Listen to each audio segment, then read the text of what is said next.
Os mártires do Coliseu. O sofrimento dos cristãos no grande anfiteatro romano.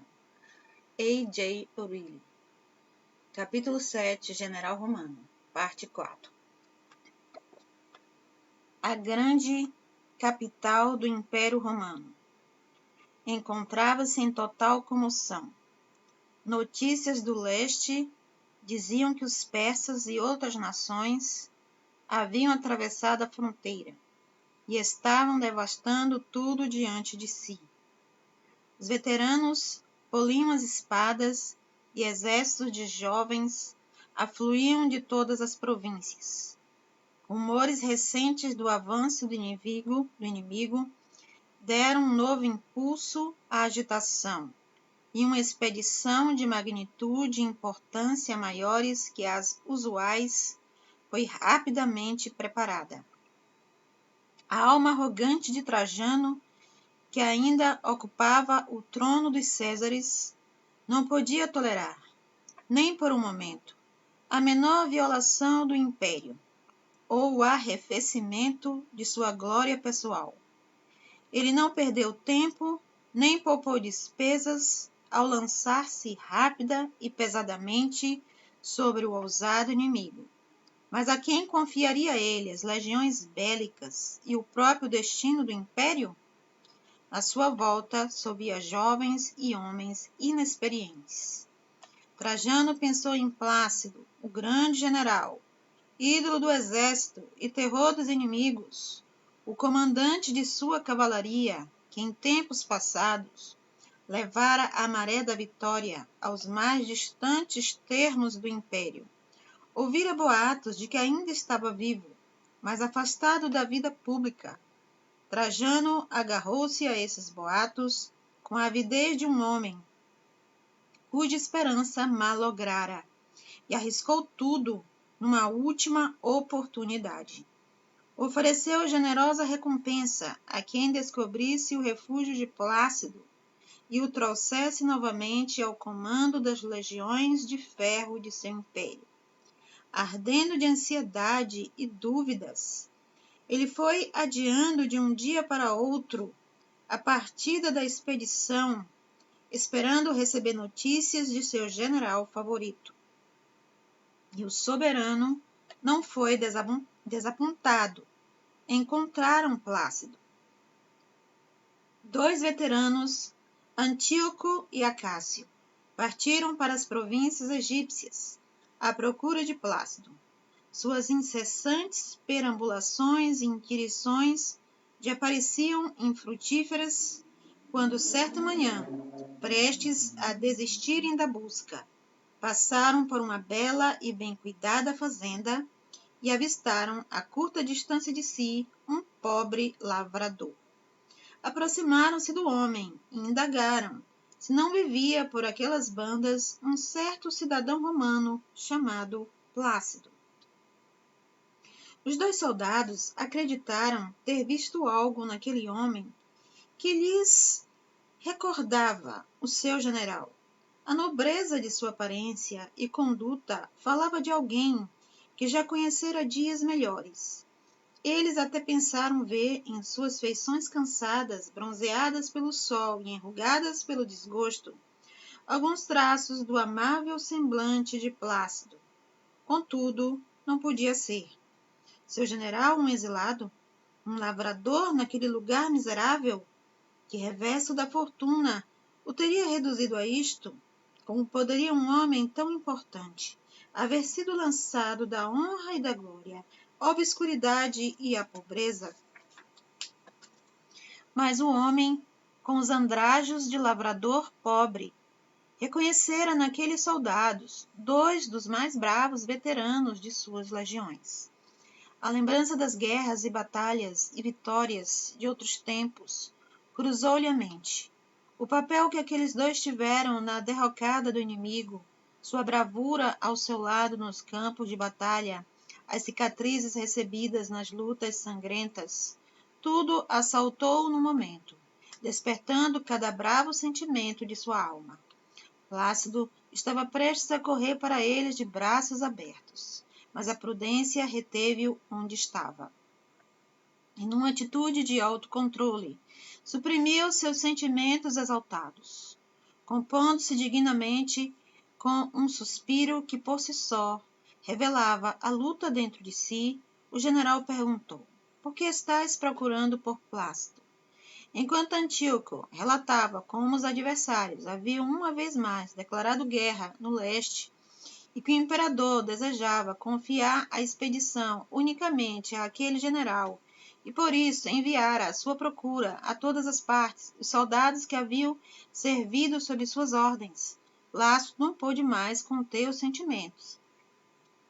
Abrindo a rude vestimenta que lhe cobria as cicatrizes do peito, mostrou-as aos dois veteranos atônitos e revelou-lhes ser o general que procuravam.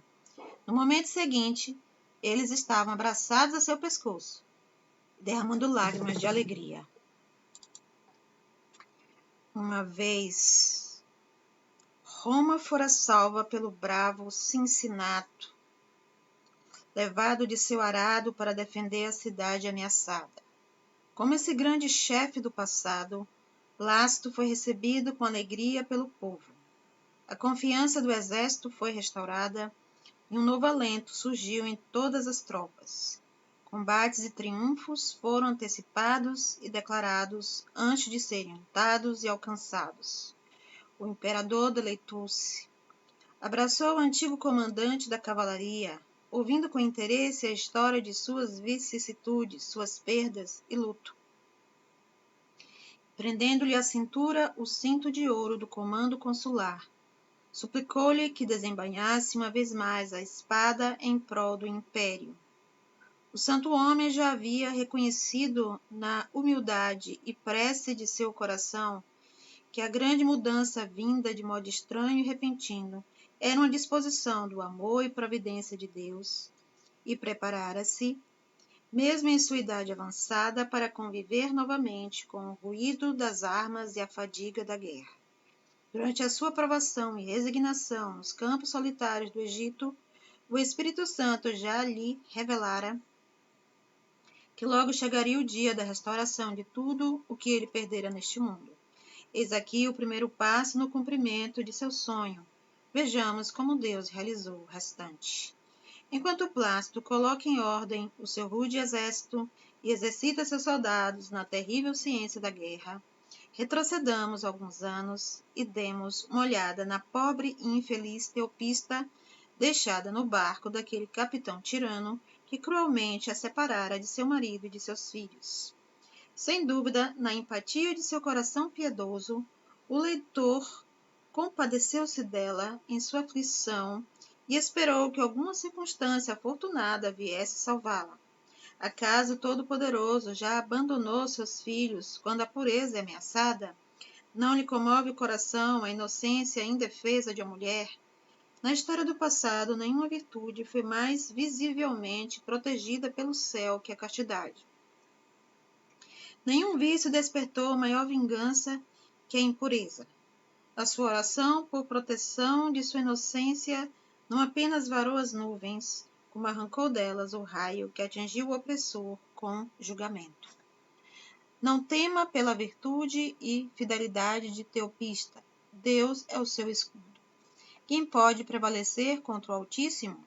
Os meios que ele adota para proteger seus servos são silenciosos, consoladores e misericordiosos. Deus não acertou o capitão com um golpe merecido, mas inspirou-lhe no coração um sentimento de ternura e piedade que o fez corar pela crueldade que fizera a jovem mãe. Mas o vento afastara a embarcação das vistas de Plácido e dos meninos. Os soluços do coração partido de Teopista suscitaram um fio de piedade nos sentimentos do pagão. Ao mesmo tempo, Deus removeu-lhe os estímulos da carne e o fez amar e admirar em sua cativa a virtude que ele jamais conhecera. A alma virtuosa é como uma árvore frutífera em florescência. Libera sua fragrância em cada brisa e espalha na atmosfera um delicioso aroma. A sublimidade da virtude que brilhou na fidelidade da matrona cristã e a paciência e o perdão daquela filha da desdita Venceram de tal modo o capitão, que em vez de ser seu inimigo e opressor, tornou-se seu protetor e guardião. Desembarcou Teopista no porto seguinte, deu-lhe dinheiro e víveres para que se sustentasse por algum tempo. Ela também teve a sua cota de provações. 15 anos de sofrimento e exílio comprovaram-na merecedora da alegria e da coroa reservada para ela. Tudo pronto, a expedição partiu para o leste. O espírito de alegria e bravura que animava os soldados prenunciava os maiores triunfos. Eles fluíam aos milhares pelos portões orientais da cidade, e enquanto o sol matinal refletia em suas alabardas e lanças lustrosas as tumbas de seus mortos importantes, alinhados na Via Ápia, faziam ecoar uma vez mais as canções de guerra das irresistíveis legiões do Império Romano. O líder octogenário, Plácido, o cristão, comandava a retaguarda, numa biga puxada por 2 belos cavalos árabes. É desnecessário demorar-nos sobre a narrativa, tantas vezes repetida, do triunfo romano. As legiões despejaram-se como avalanches alpinas sobre o território inimigo, esmagando em sua passagem tudo o que se lhes opunha. Não apenas os rebeldes eram sujeitados, como a águia conquistadora estendia suas asas sobre novos domínios, e novas províncias eram acrescentadas ao vasto território dos Césares. A brandura e a habilidade de Plácido sabiam transformar em bem todas as coisas. Em suas conquistas evitava a mortandade e o derramamento de sangue desnecessários. Ele perdoava livremente e nunca retribuía a resistência de um povo corajoso com as retaliações tão terríveis das crônicas da guerra pagã. Todo exército tem seus heróis. A campanha de Plácido estava quase no fim, quando se revelaram os seus verdadeiros soldados. Onde a conquista fora fácil, todos eram bravos. Chegando, porém, um momento de perigo e provação, os louros da fama distinguiram aqueles que os mereciam. O exército foi surpreendido numa emboscada, mas salvo pela prontação de 2 moços pertencentes à unidade dos Númidas. Eram 2 jovens corajosos que se haviam conhecido nas fileiras e se tornado amigos. Estavam ambos vagueando fora do acampamento quando ouviram um grito: às armas! Correram à vanguarda como leões e animaram os companheiros. Lutaram juntos contra forças terríveis, mas suas alabardas eram manejadas rápida e habilmente, causando destruição por toda parte. Quando os bravos companheiros resistiram ao progresso do adversário até que o seu próprio exército ficasse livre. Uma resistência tão brava e inesperada causou pânico nas fileiras inimigas, que fugiram ao massacre. Alguns milhares foram mortos e o exército da oposição foi tão completamente destruído que nunca mais foi visto no campo de batalha. O general vira tudo o que se passara e, quando a batalha chegou ao fim, mandou chamar os 2 heróis que salvaram o exército, elevou-os ao cargo de capitão e concedeu-lhes a honra de sua amizade. O exército avançara de triunfo em triunfo e devemos agora descortinar o cenário de nossa narrativa. Uma planície agreste na costa da Arábia, onde eles estavam acampados antes do retorno à capital. Viam-se cabanas de pescadores à beira-mar e aqui e ali, às margens férteis de um rio, pequenas e graciosas casas cercadas de jardins e vinhedos. Dentre elas, uma destacava-se pela beleza, no suave declive para o rio. Pertencia a uma pobre viúva, que vivia dos frutos de seu quintal e do trabalho de suas mãos. O velho general, fatigado da batalha, armou aí a sua barraca, pretendendo descansar um pouco antes de empreender a fatigante viagem de volta. Junto dele ficaram os 2 jovens capitães a quem ele fizera seus confidentes e tratava como filhos adotivos. Certamente, o ancião via na juventude e beleza dos rapazes o que os seus próprios filhos teriam se tornado se suas vidas houvessem sido preservadas. Uma atração invisível fez com que ele os amasse eternamente, não suportando que se separassem dele. Os moços também desenvolveram uma profunda amizade entre si. A semelhança nos sentimentos, disposição, o amor secreto pela virtude, um certo traço de nobreza em cada pensamento e ação, não apenas os ligava com os laços inseparáveis da harmonia, mas os elevava na estima de quantos os conheciam.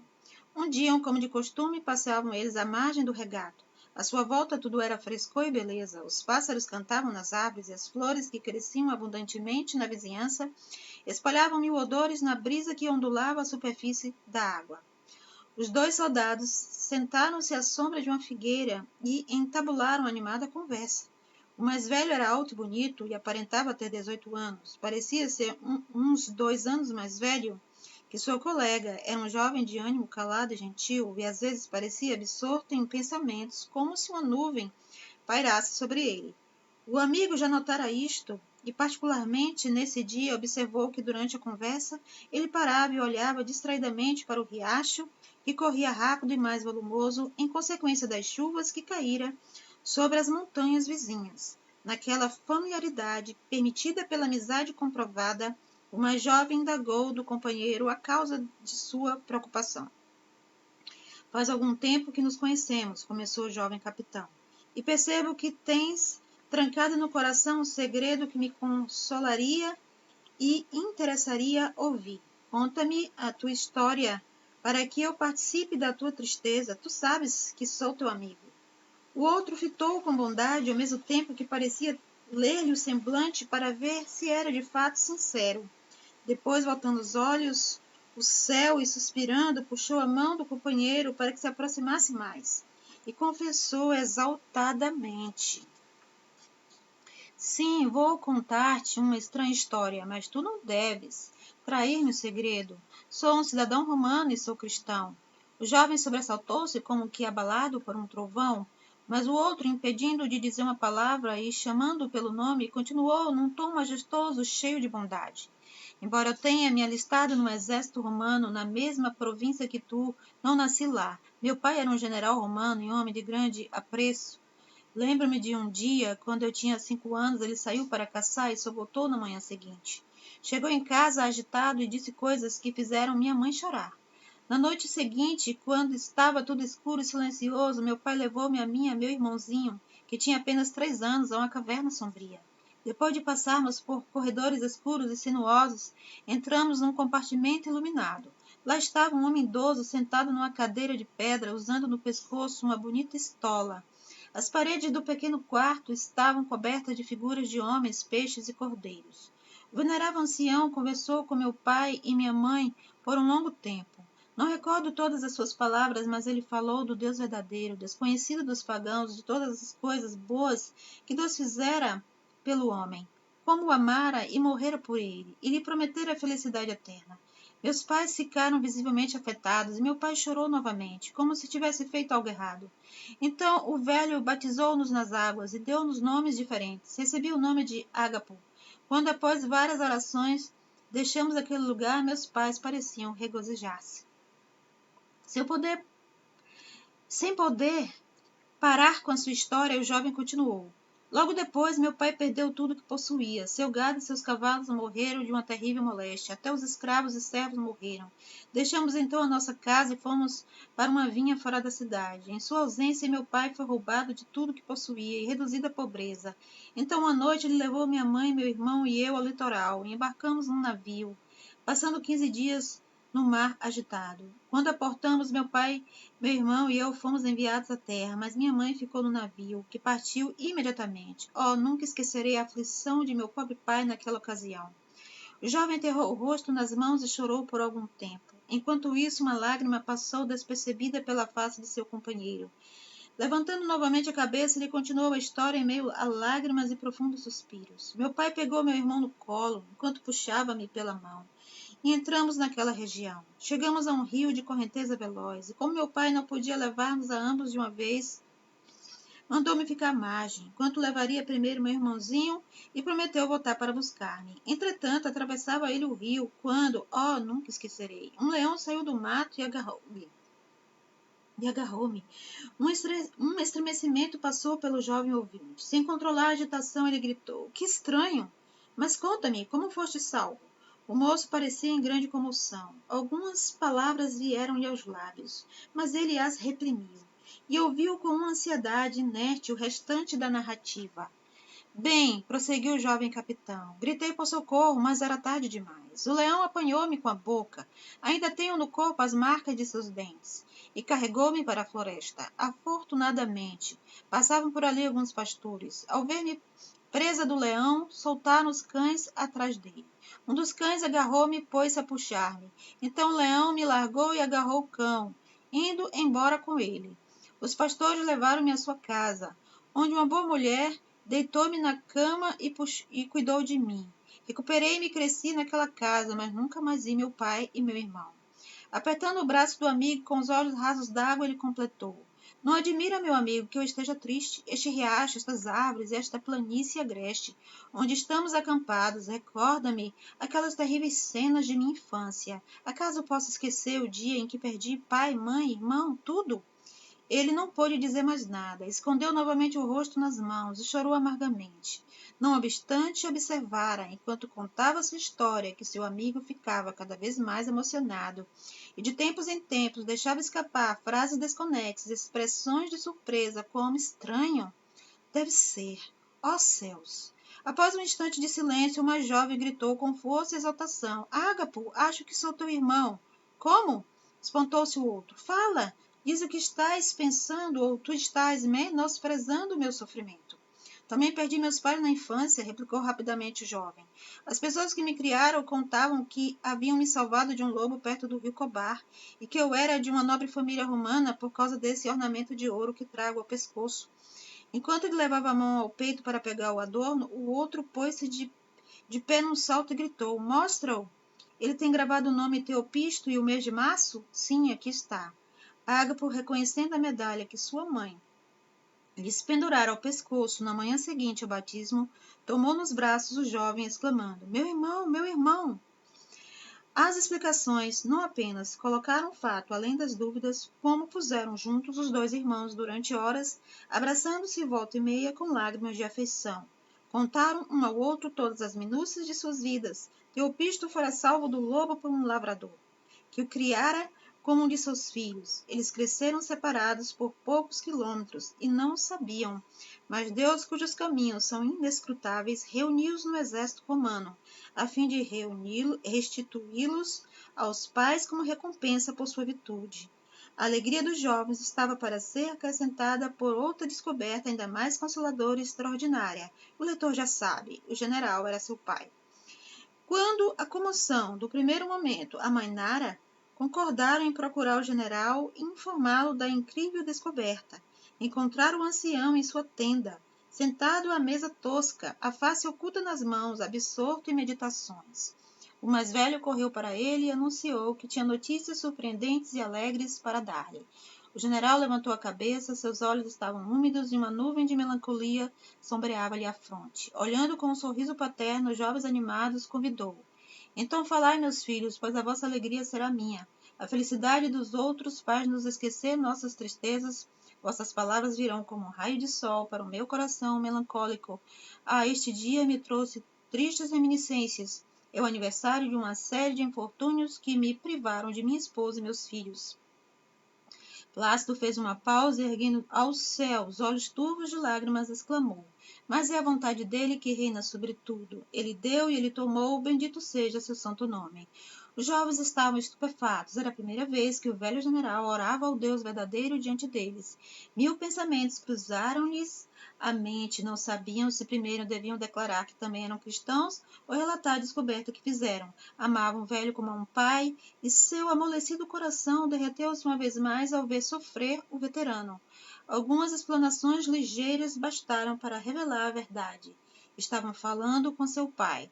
No momento seguinte, os jovens estavam abraçados a seu pescoço e o velho comandante apertava ao peito seus filhos valentes. Deixe a imaginação pintar o quadro que pena alguma pode desenhar. Um momento de alegria como este pesa mais que os anos de negras provações. Todavia, a noite escura e tempestuosa de Plácido já ia passando e os raios luminosos da recompensa brilhavam sobre ele.